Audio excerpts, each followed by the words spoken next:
Hi Vilas, welcome to south Indian recipe. இன்றைக்கி இந்த வீடியோவில் வந்து நாம் வந்து மீன் மருந்து குழம்பு, இந்த மீன் மருந்து குழம்பை எப்படி செய்யலாங்கிறத தான் இந்த வீடியோவில் நம்ம பார்க்க போகிறோம். வாங்க. மீன் மருந்து குழம்பு செய்கிறதுக்காக துண்டு மீன் எடுத்துக்கிடணும். பால் சுறா துண்டுனா ரொம்பவே நல்லது. மற்றபடி எல்லா துண்டு மீன்கள்லையுமே இது செய்யலாம். சிலவங்க வந்து கருவாட்டு குழம்புல செய்வாங்க.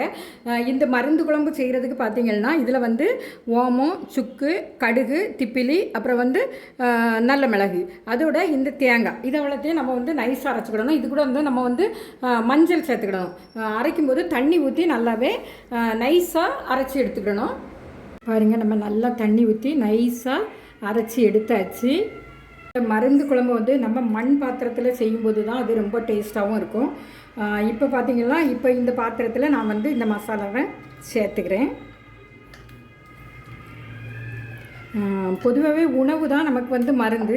இந்த உணவில் தான் நம்ம வந்து இன்றைக்கி பார்த்திங்கன்னா இந்த குழம்புல வந்து சுக்கு, மிளகு, திப்பிலி, அப்புறம் வந்து ஓமம், கடுகு எல்லாமே சேர்த்துருக்குறோம். இதில் வந்து நமக்கு எந்த அளவு தண்ணி தேவையோ இந்த அளவு தண்ணியை வந்து நம்ம சேர்த்துக்கலாம். இதை பொதுவாக முதல்ல வந்து பார்த்திங்கன்னா நல்லா கரைச்சி அப்புறமா வந்து நல்லா கொதிக்க வச்சு எடுக்கணும். இந்த இதில் உள்ள பச்சை சுமலெல்லாம் மாறணும். இப்போ நமக்கு தண்ணி எவ்வளவு தேவையோ அந்த அளவு தண்ணியை சேர்த்துக்கலாம்.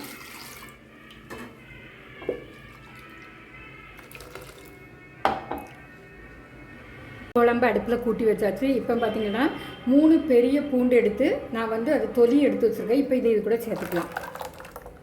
இந்த பூண்டு வந்து இந்த மசாலாவில் நல்லா வேகணும். வேகும்போது தான் நம்ம எல்லாமே பச்சையில் அரைச்சி வச்சுருக்கோம். இந்த பச்சை ஸ்மெல் கொஞ்சம் மாறும்.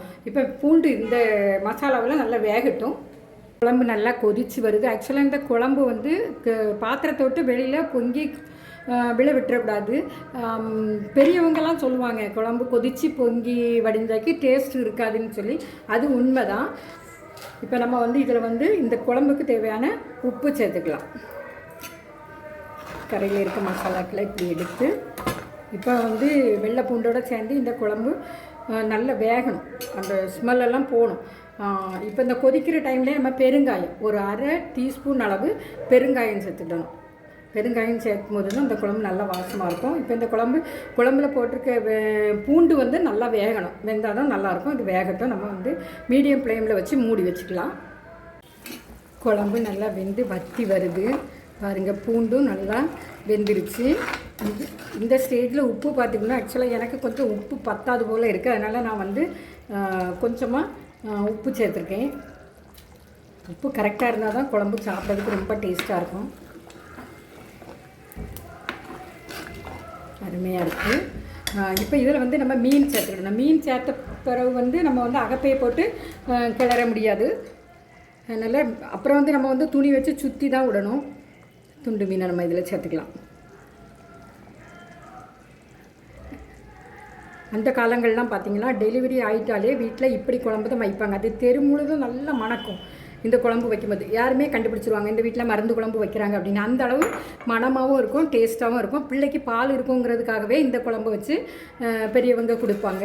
இப்பவும் பார்த்திங்கன்னா ஆம்பளைங்களுக்கு வந்து வேலைக்கு போகிறவங்களுக்கு கால் கை உளைச்சல் இருக்கும், குடைச்சல் இருக்கும், அப்புறம் வந்து பார்த்திங்கன்னா வாயு தொந்தரவு இருக்கும். அதுக்கெல்லாம் இந்த குழம்பு ரொம்ப நல்லது. இப்போ இந்த மீன் வந்து நல்லா வேகட்டும். இந்த குழம்புல அடிக்கடி சுற்றி விட்டுக்கிடணும், அகப்பை போடக்கூடாது. குழம்பு ரெடி ஆயிடுச்சு. இப்போ பார்த்திங்கன்னா நமக்கு பூண்டு பாருங்கள், பூண்டு நல்லாவே வெந்துருச்சு. பூண்டு நல்லா வெந்தால் தான் நல்லாயிருக்கும். பூண்டை நம்ம ஆரம்பத்திலே குழம்பு கூட்டி வைக்கும்போதே போட்டுறணும். மீன் கூட சேர்த்து போடும்போது வந்து இந்த பூண்டு வேகாது. மீனை கடைசியில் தான் போடணும். நல்லது, மீன் உடஞ்சிரும். பாருங்கள், உடையாமல் அருமையாக இருக்குது. இதில் வந்து நம்ம எல்லா மருந்து வகைகளும் சேர்த்துருக்கிறதுனால இது உடலுக்கு ரொம்ப நல்லது. அந்த காலத்துலலாம் பார்த்திங்கன்னா டெலிவரி ஆனவங்களுக்கு பிள்ளைங்களுக்கு பால் சுரக்கிறதுக்காக இது கொடுப்பாங்க. இது ஆக்சுவலாக ஆம்பளைங்களுக்கும் கொடுக்கலாம். கை கால் உளைச்சல், அப்புறம் கேஸ்ட்ரிக் ட்ரபிள் இருக்கவங்க கொடுக்கலாம். அல்சர் இருக்கவங்களோ ப்ரெக்னென்ட் ஆனவங்களோ இதை சாப்பிடக்கூடாது.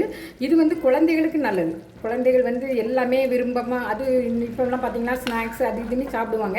அதனால் அப்படி சாப்பிடும்போது வந்து பிள்ளைங்களுக்கு கேஸு அது இதுன்னு வரும். அதனால் வந்து நம்ம வந்து என்ன பண்ணலாம், 2 வாரத்துக்கு ஒரு முறையாவது இப்படி இந்த மருந்துகளை செய்து கொடுக்கும்போது வந்து பிள்ளைங்க இஷ்டப்பட்டு சாப்பிடுவாங்க. அந்த காலத்தில் எங்கள் வீட்டிலலாம் பார்த்திங்கன்னா அம்மியில் அரைச்சி தான் செய்வாங்க. அம்மியில் அரைச்சி செய்யும்போது இதை விடவும் டேஸ்ட்டாக இருக்கும். இப்போ வந்து நமக்கு வந்து அம்மியில் இவ்வளோ இது மசாலா அரைக்கணுமா அப்படின்ற மாதிரி இருக்கும். மிக்சியில் ஈஸியாகவே அரைச்சிடலாம்.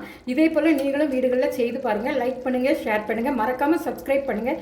தேங்க்யூ ஃபார் வாட்சிங் மை வீடியோஸ்.